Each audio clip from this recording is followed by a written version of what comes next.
Hello, I am so glad you're here. I am going to walk you through in this video the difference between being naturally thin and losing weight with a traditional diet. I've done it both ways, and being naturally thin is so much more freeing and it's so much more sustainable, and it's something you can do for the rest of your life without counting and restricting and obsessing. So, before we get started, a little bit about me. My name is Laura Dixon. For those of you that don't know me, I'm a certified life coach, a certified weight loss coach, and a certified health coach, and a former CPA. I was a director at a Fortune 500 technology company as a CPA before I was 30, making well into the six figures, and I couldn't understand how I could be so successful in that area of my life, along with many other areas of my life, but still feel like I couldn't use my own mind to work for me when I was trying to lose weight, when I felt like I was constantly battling myself and battling my own kind of mental desire to want to eat and to think about food all of the time. And so it wasn't until I really discovered what I'm going to teach you in this video that made all of the difference for me between the fitness pal counting and keeping all of my calories for the evening so I could have my snacks and my wine and all of the things versus now just being naturally thin and having it be a part of me and having it be so much easier and so much more effortless. And so once I implemented what I teach you in this video, I lost 50 pounds and I kept it off before kids and then after kids. I have two small children, and it was so much easier for me to lose the weight even after having kids because being naturally thin became just a part of who I was. So I want you to think about this. I want you to imagine that you have a desire for food that matches your current body weight you're in. They always match. And I want you to imagine that desire for food being like a vase. So there's a vase. Ironically, I happen to have a vase in here in my office with me, but imagine a vase, and that vase is your body weight. And the water in the vase is your desire for food. So they always equal each other. They're always a match. And when you have water that's filled all the way up to the top of that vase, that determines the body weight, your body size that you're in. And so for me, that vase was about 200 pounds. And so I'm 5'11", and I always told myself, if I could just be 160 pounds and never worry about this ever again, that was like this little deal I made with God. Like, if I could just get to 160 pounds and know I was never going to put the weight back on, like, that would be amazing.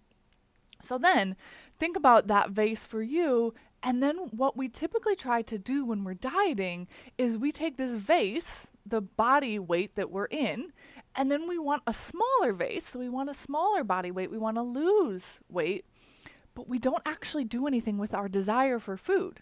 So then if you imagine taking the water from a 200-pound vase, and you've decided you want a 160-pound vase, in my case, and you start to pour that water into the smaller vase, you're able to pour it for a little bit of time and it doesn't overflow.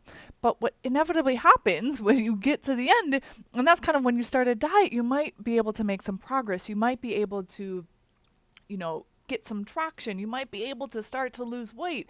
But then one of two things happens. As you get to the end of pouring that water into a smaller vase, it either overflows and you put the weight back on, or it starts to overflow. And then I imagine, like, this was me sometimes. Well, I've done it both ways. I either put the weight back on, or I would be like neurotically running around. I imagine someone like going to get a paper towel and going to get a rag and like cleaning it up, and it's still overflowing. And then you go and you clean it up, and you're like back and forth all of the time.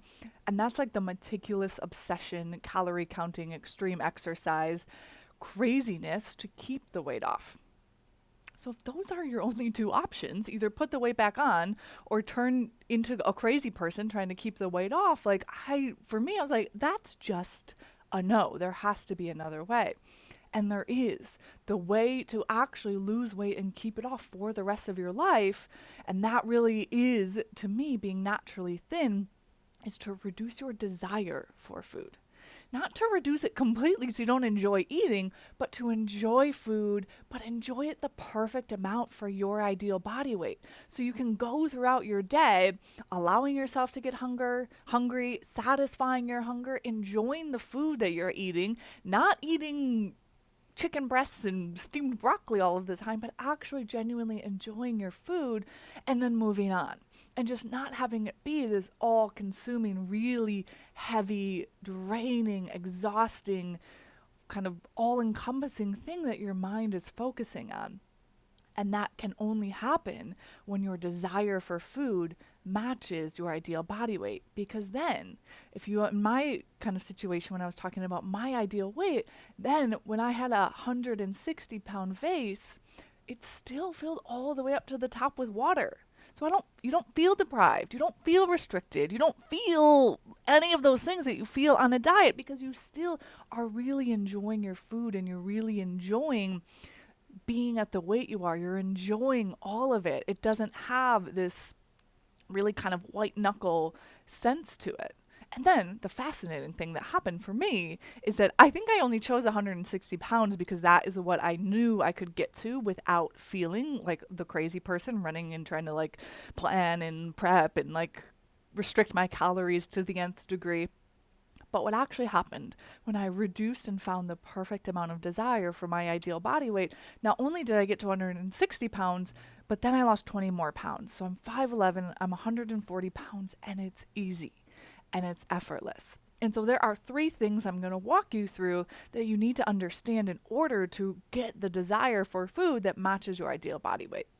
And the first is that being naturally thin, which means having the desire for food that matches your ideal body weight, so they're the perfect match, being naturally thin is something that is learned. It is not your DNA. And how I know this is I have numerous examples, not only myself and my clients, but we look and we see people that are naturally thin. I actually have a client who lived in Poland for her whole life, and then in her mid-20s moved to the United States, and then she put a bunch of weight on. She had never struggled with food. She had never had the battle, but her influences changed. The society she was in changed. The way she started thinking about food changed. And so then, of course, when we worked together, she learned how to think in the way that a naturally thin woman thinks, and she was able to lose the weight. But it is a skill. It is something that we learn. And so the way you currently think about food, what has caused your over desire for food, is also what you learned. We kind of don't question any of it as we go through our life learning it, but think about for yourself what you learned from your family of origin, what you've learned from society, and what you learned then from dieting. So when I go back on my own journey, how many of us have learned? Good girls clean their plates. You don't waste food. You eat what you are fed. It doesn't matter if you don't like it. You don't want to be wasteful. Right? So we're taught that messaging as children. And then I think even too, right? Like, oh, you're being loud. Here's some food. Oh, you're uncomfortable. Here. Take food. And so we developed this attachment to food, and I personally had a lot of severe anxiety as a child, and so my coping mechanism of choice was food, and so I brought that, of course, into my adulthood. But then we take all of those influences from our family of origin, and then we get older and we have all of that with us, and then we add into that all of the influences from our society. Fat people are lazy. There's something wrong with you if you're overweight. It should be easy. Just eat less and exercise more. Like, come on. Like, we hear all of this messaging that makes us start to believe, like, maybe there is something wrong with me. And then the cherry on top, or like the kind of the big heaviness of it all, more like, is we diet. And so then when we're dieting, we literally teach ourselves that the only way to be naturally thin is to restrict, deprive, and obsess. And then what happens is that not only have we taken all of these thought processes from our whole life and then put a diet on top of it, we've literally trained our brain to think about food all of the time. Think about how often you think about food on a diet. For most of us, it's constant.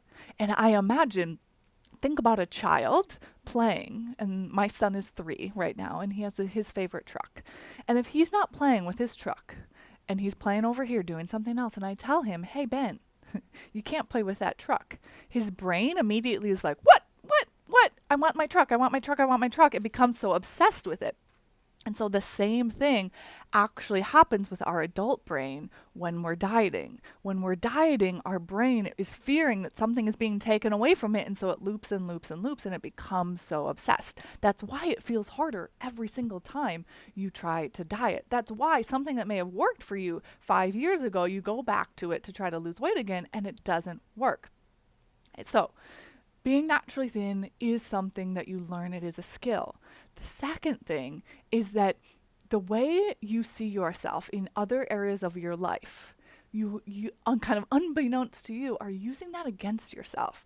I call this success sabotage.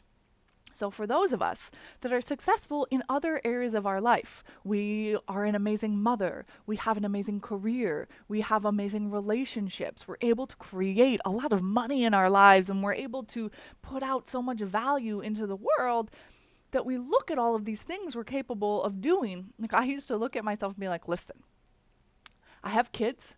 I can get up right at 5 o'clock in the morning. I can get to the office by 7 o'clock, and I can get like a day's worth of work done at 11 o'clock, right? All of those things, we then look at that capability that we have, and we're like, it shouldn't be that hard to lose weight. I'm able to do all of this so productively, it shouldn't be this difficult. So then, that added pressure we put on ourselves, telling ourselves that we're so successful in these other areas of our life, it shouldn't be this hard. Maybe there's something wrong with us. It puts all of this pressure, all of this stress, and all of this anxiety and frustration on our weight loss journey. And what do most of us do when we feel all of those things? We eat. So we're just like perpetuating this cycle. And the other part of that, using other areas, ways in which you're successful in your life, you're using that against yourself, because here's the thing. When you are naturally thin, it is not about finding the right habit. That is what we think, and that is what we are taught. Well, if I just find the perfect life hack, if I just find the perfect way of eating, if I just close the kitchen at 7 o'clock, if I am a raw vegan, if I train for a marathon, if I do P90X, if I do keto, if I do this, if I do that, if I count calories, right? All of the different habits that we've tried, we think that that's the answer. And if I just find the right habit, then I won't need any more willpower. But the exact opposite is true. You must first change how you think about food, and the habits will come and feel so easy. Because when you're searching for the right habit, it's like you're trying to find the right habit to quote unquote fix your diet brain, to fix the way of thinking that you've learned over your life up until this point. But it never works, because it will always feel like your brain is working against whatever habit you're trying to implement. So the way to become naturally thin for the rest of your life is to actually change how you think about food, to change your thought patterning about food, about yourself in relationship with food. And then the habits come and they flow so easily because you're using your brain for you instead of feeling like it's always working against you. So then the third thing that I want to talk to you about and teach you is that there is discomfort in change. So let's be honest. Is it easy to become naturally thin? No. If there was like a magic pill, we all would have found it by now and we all would be doing it, right? But look around. Look at how many of us have struggled with this. And so what I want to offer to you is, first of all, you don't have to struggle with this for the rest of your life. And second of all, the discomfort that your mind perceives that it will need to go through to become naturally thin for the rest of your life is completely disproportionate to the actual discomfort you go through. I want you to really think about that. So many of us, especially if we use food as a coping mechanism for stress or anxiety or overwhelm, or it's like this amazing, I always called it my evening extravaganza, like when it's finally done with everything for the day and I could just decompress with food, which turned into kind of this nighttime, several hour ordeal for myself. However you use food, our mind can often be really afraid of the discomfort it will have to go through when it imagines not eating in that same way when you want to lose weight. But that over-attachment to food, that over-desire for food is actually exhausting. It is actually draining. And when you really go through the discomfort of change, which is completely disproportionate to the fear your mind has around it, you get to come out on the other side and never have to struggle with this again, never have to worry about this again. And what I want to offer to you, the discomfort that you're feeling right now, the discomfort of wanting to lose weight, of wanting to be naturally thin and not experiencing it, that discomfort is the worst discomfort you will ever experience. That dissonance between wanting something so deeply and not feeling like you're able to have it, not feeling like you're in control, that is the most discomfort you will ever experience. So, on the other side of that, my goal in my life now is to help as many women as I can become naturally thin, to be able to experience that freedom that comes on the other side of this struggle. And so being naturally thin is very simple, and that you allow yourself to be hungry. You get to know your hunger. You enjoy being hungry, not in a restrictive, depriving, I'm never going to feed myself sort of way, but you really know what your body feels like when it's hungry. You know how to satisfy your hunger. And here's the last piece. You feel your feelings. This is the biggest hurdle to you getting to your goal weight and being naturally thin for the rest of your life. Allowing your hunger, satisfying your hunger, and feeling your feelings are all extremely simple, but not when you have a diet brain. When you have a naturally thin brain, they're so obvious and they're effortless. But when you have a diet brain, all of that feels very difficult and challenging. And so when you are able to retrain your brain to think in the way naturally thin women do, you find the habits that fit so amazingly in your life. And when you are able to process and be with any emotion in a way that it's never a problem, you will never even want to eat to escape yourself. When you're able to feel stress, feel anxiety, feel overwhelm in a way that you're not finding yourself feeling out of control with food, feeling like you need to kind of push the tap out button to just like get a break, when you're able to experience those in a way that they feel like they're never a problem, of course you may be stressed and decide to eat, but you're not eating because you're stressed. And that's how you feel in control. And that really is the key to being naturally thin for the rest of your life. And once you learn that skill, it is a skill like learning to walk. When you think about a child learning to walk, they stumble along the way, but they don't make it mean anything about them. They don't make it mean I'm never going to be able to learn how to walk. Stumbling along the way is actually part of the process to them learning how to walk for the rest of their lives. It's the same way when we're retraining our brain to become naturally thin. You may stumble. You actually will never eat perfectly, and you can still lose weight. You can still propel yourself forward, and you can still learn how to be naturally thin. You also just haven't learned how to stumble and how to fail in a way that doesn't involve beating the crap out of yourself.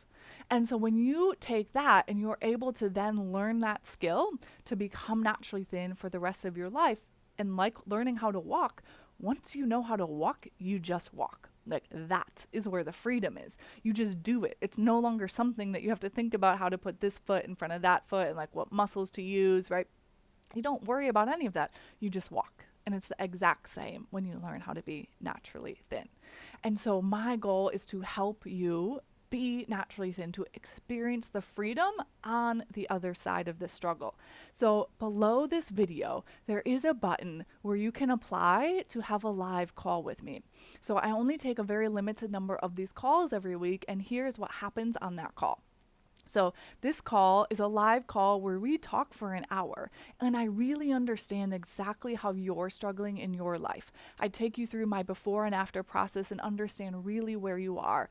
And then I understand, what are all of your goals? What do you want your life to look like? What is it going to look like on the other side of this struggle?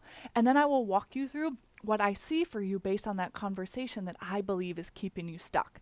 And then I have a private one-on-one coaching program, and if I think based on that conversation you would be a good fit for my program, I will walk you through what that would look like specific to you. Each of us gets to be naturally thin in a unique way.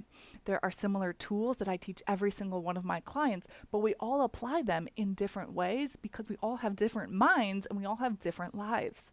And so if I think you would be a good fit for my one-on-one coaching program, I'll walk you through that. You can of course ask me any questions. We'll go from there. And if I don't think you'd be a good fit for my program, I will make sure to leave you with some resources and recommendations on where to go next. So, in order to get one of those spots, here's what you need to do. You click on the button below, you're going to be taken and you'll answer a few questions in a form, and then I will get your responses and I will review them within 24 hours. And if I think it would be a good fit for us to have that conversation, you will then get an email where you can pick your time to talk with me. And so you have 24 hours from the time you receive that email to pick your time slot before I then offer those times to the next person. So make sure you grab one of those time slots below by clicking the button, filling out the questions, and then picking that time when you get the email if I think it would be a good fit for us to have that conversation. I hope you all have an amazing day, and I cannot wait to talk with you soon and help you on this journey to being naturally thin for the rest of your life.